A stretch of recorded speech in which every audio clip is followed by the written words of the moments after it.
Welcome to the RSP Boiler Room. I'm Matt Waldman with the Rookie Scouting Portfolio. We're going to take a look at Rachaad White, number 3, running back for Arizona State. This is a 6'2", 210, 215-pound runner.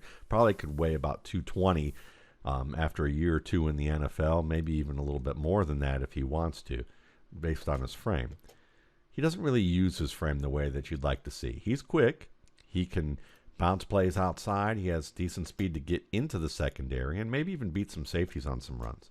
But what you'd like to see him do is use his size better. This is a good example of a play where he should do that because, yes, number 53, the linebacker, is in the lane that he's heading towards. He should be seeing that right now.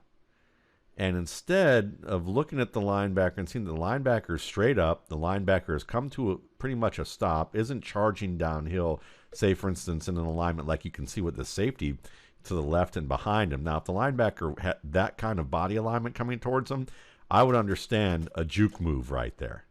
But since the linebacker is practically flat-footed, upright, and filling the lane, this is where you, as a 6'10", 210, 215 guy, maybe eventually 225, you should be accelerating into the linebacker because he's just going to catch a contact. You might get a shot of running him over, or at least getting yards after contact that are positive yards.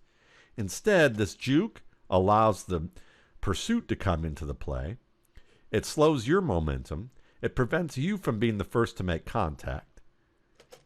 And you wind up just getting ridden into, your fellow teammates here. And part of that, too, is at your pad level, while you're leaning with your pads and you've got some bend here, you're kind of dragging that back foot because you don't really have a lot of momentum in the first place. So the first thing I want to see out of Rachaad White more often, and I see this common with his game, is that he doesn't use his pads well. He doesn't accelerate into contact. He doesn't use his size as a bully pulpit in situations where he should read this and go, I have the advantage if I just accelerate into him and drop my pads. And because White isn't confident with using his pads, and I think that there's some plays that I'll hopefully show to you down the line in a film room that's more extensive on him, where you see when he does use his pads, his running alignment really is not balanced enough for him to take advantage of pad level. And as a result of that, the symptom of that discomfort is that he likes to rely on the spin move after contact. Now, this is a situation that you can look at it and say, listen, he's outflanked to the outside, he sees a lane to the inside, and he's going to try and spin off, hopefully what will be a glancing shot, but ends up getting wrapped and tries to spin through it, and it's a no-go for him. But here's the thing.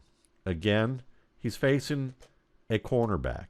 He's basically beating the end and the linebacker around the corner. He sees the cornerback here.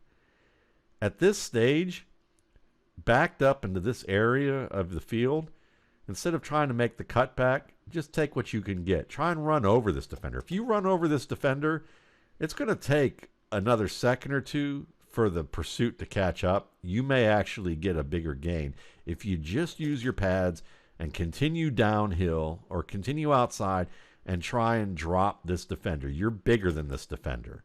Do something about that. Instead, again, you give up your momentum and the power that comes with that momentum, and you try and drop your hips, which you do pretty well, but then try and just spin off this contact. And you didn't really make any contact at first to do so. You tried to throw your shoulder and elbow, but you did it too early.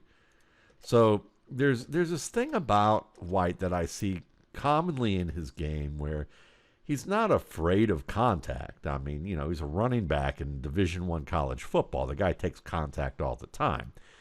But he doesn't understand how to be the aggressor with contact, where he can impose his will. If he was more willing and understood the positive impact of being able to attack defenders and be the first to hit and hit hard, he can use a spin like this and be effective. Jamal Charles, who obviously was more elusive than White, but White's pretty elusive and smaller than White, was very good at imposing his will and then using elusive moves off of that.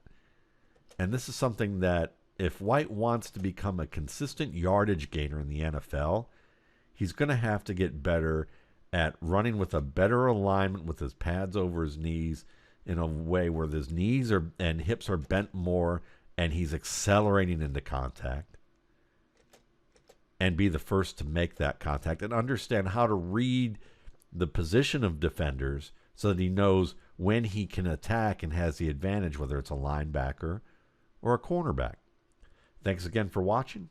For more RSP Boiler Room videos, you can check out my YouTube channel, Matt Waldman's RSP Film Room, on my site, mattwaldmanrsp.com.